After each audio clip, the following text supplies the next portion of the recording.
Bonsoir les élèves du 12e bac PC et 12e bac SVT et les filières techniques. On continue toujours avec la correction de l'examen blanc numéro 14 et on passe au troisième exercice. C'est un exercice des équations et des inéquations qui contient la logarithme népérien et une partie des intégrales.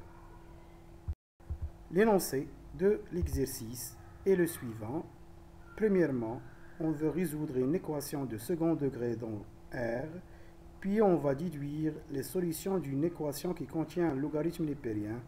Enfin, on va terminer avec la résolution d'une inéquation dans R qui contient la logarithme népérien.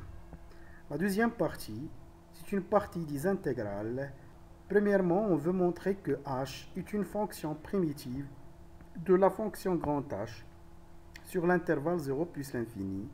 Et on va finir avec un calcul d'intégrale en utilisant une intégration par partie.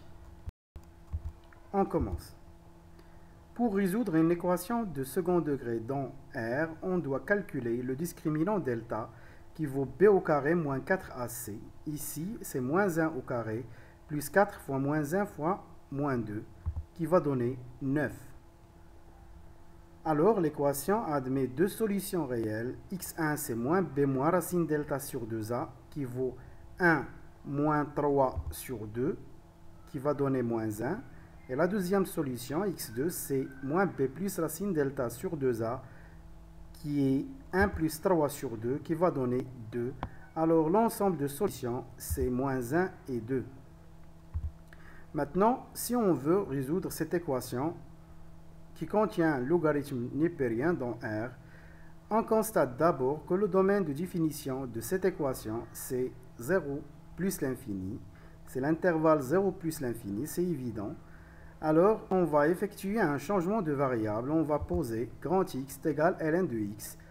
Alors, l'équation devient grand X au carré moins x moins 2 égale 0, qui est déjà résolue dans la question 1a.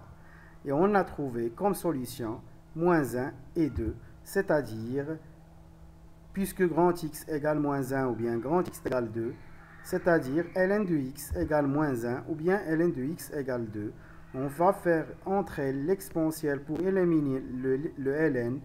Il va donner x égale exponentielle moins 1 ou bien x égale exponentielle au carré. Alors l'ensemble de solutions, c'est e moins 1 et e au carré. Maintenant, on va passer à l'inéquation ln de x au carré inférieur ou égal à ln de x plus 2. Cette équation devient ln de x au carré moins ln de x moins 2 est inférieur ou égal à 0. On a déjà résolu l'équation correspondante à cette équation qui est ln de x au carré moins ln de x moins 2 égale 0. Et on a trouvé exponentielle moins 1 ou exponentielle au carré. Il suffit maintenant de tracer un tableau de signes. Pour mettre les signes ici, il suffit de prendre un élément très clair. Par exemple, 1 se trouve entre exponentielle moins 1 et exponentielle au carré. Si on remplace dans l'inéquation par 1, ln de 1 au carré, c'est 0 au carré 0. N de 1, c'est 0. Il va rester moins 2 qui est négatif. Alors, entre exponentielle moins 1 et exponentielle au carré, il y a moins. Les autres intervalles, il y a plus. Alors, l'ensemble solution de l'inéquation ln de x carré moins ln de x moins 2 inférieur ou égal à 0, c'est l'intervalle exponentielle moins 1, exponentielle au carré.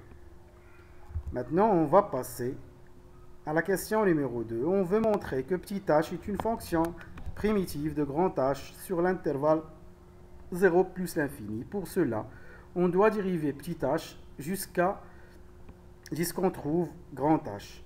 Alors, petit h est dérivable sur l'intervalle 0 plus l'infini et on a h' de x. On remplace h de x par sa valeur. Exponentielle u de x, c'est u' de x exponentielle u de x. Ça va donner ici 2 exponentielle racine de x', c'est 2 racine de x' fois exponentielle racine de x.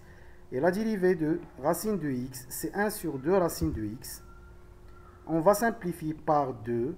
Il va rester exponentielle racine de x sur racine de x qui est grand H de x.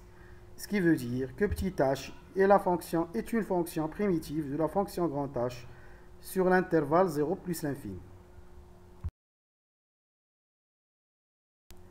On passe maintenant à la dernière question. À l'aide d'une intégration par partie, on veut montrer que l'intégrale de 1 à 4 de exponentielle racine de x dx égale 2e carré.